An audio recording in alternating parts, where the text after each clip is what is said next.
Friends, आज मैं बात कर रहा हूँ आलोक इंडस्ट्रीज़ की। दोस्तों, मैंने अभी 3-4 दिन पहले ही आलोक इंडस्ट्रीज़ पर एक वीडियो बनाया था और अब मैं वीडियो वापस आलोक इंडस्ट्री पे नहीं बनाना चाहता था, परंतु आज के ट्रेडिंग सेशन में भोले भाले रिटेल इन्वेस्टर को लूटने के लिए ऑपरेटरों ने ऐसा खतरनाक जाल बिछाया कि इससे बाहर निकलना ही मुश्किल है। और ऑपरेटरों के जाल में ऐसा बुना हुआ है कि हर कोई इसमें आराम से फंस सकता है, परंतु दोस्तों मैं ऐसा होने नहीं दूंगा। आज मैं उनके जाल को काट दूंगा।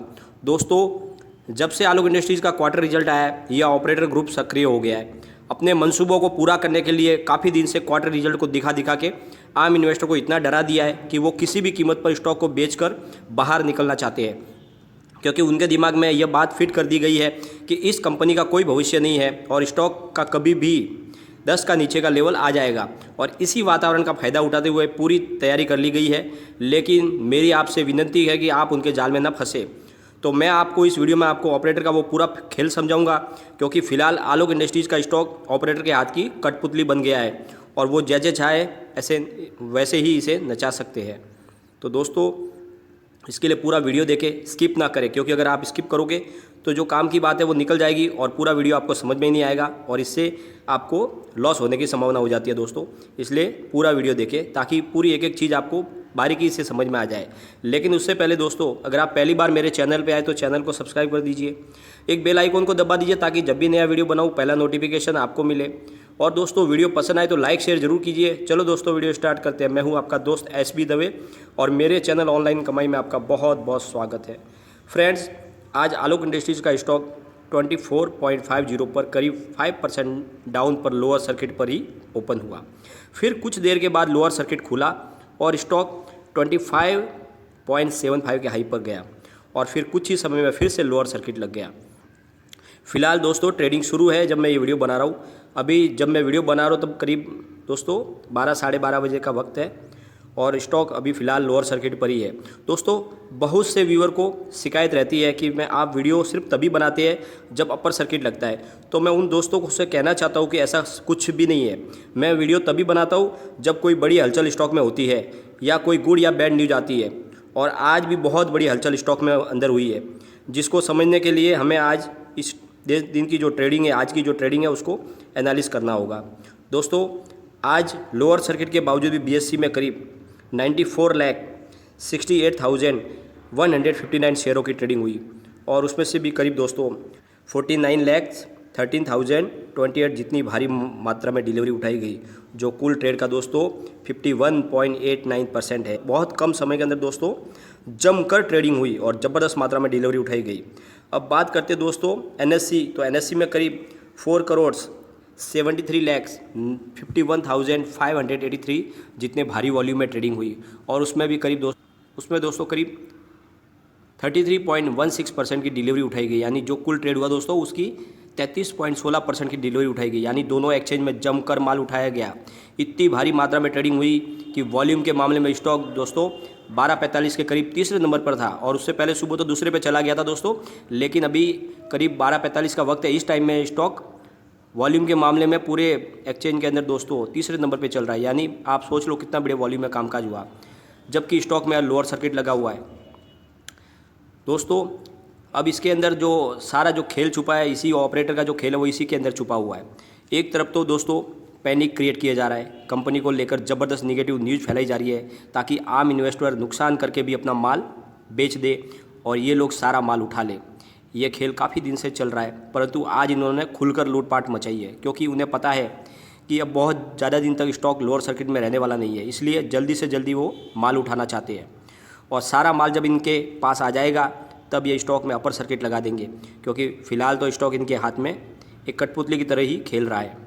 इन सब का सबसे गेम बड़ा यही है दोस्तों, जितना हो सके रिटेल इन्वेस्टर का माल नीचे के लेवल पर उठाना और फिर लगातार अपर सर्किट लगाकर तेज़ी का माहौल बनाना।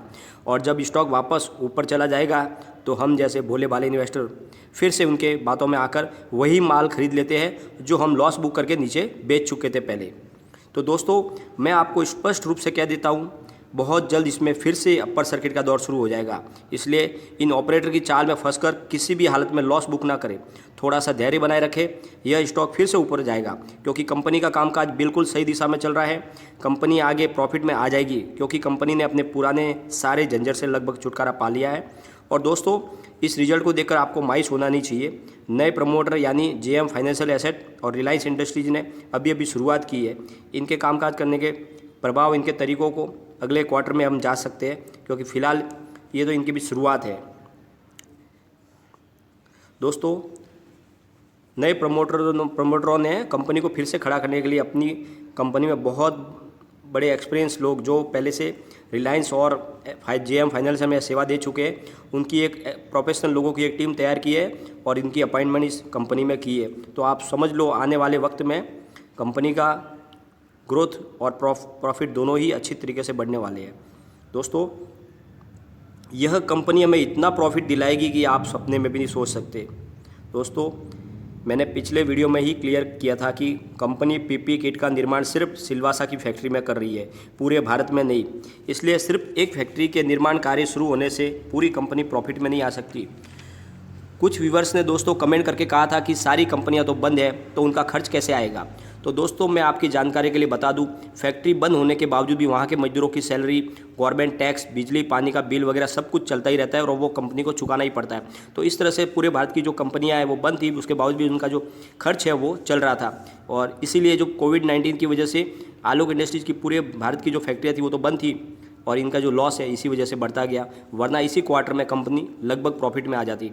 तो दोस्तों, इसलिए आप ये समझ लो और आपने दिमाग में बात को फिट कर लो कि ये कंपनी लॉस मेकिंग नहीं है, ये प्रॉफिट मेकिंग कंपनी आपको ज़रूर आगे जाके प्रॉफिट देने वाली है।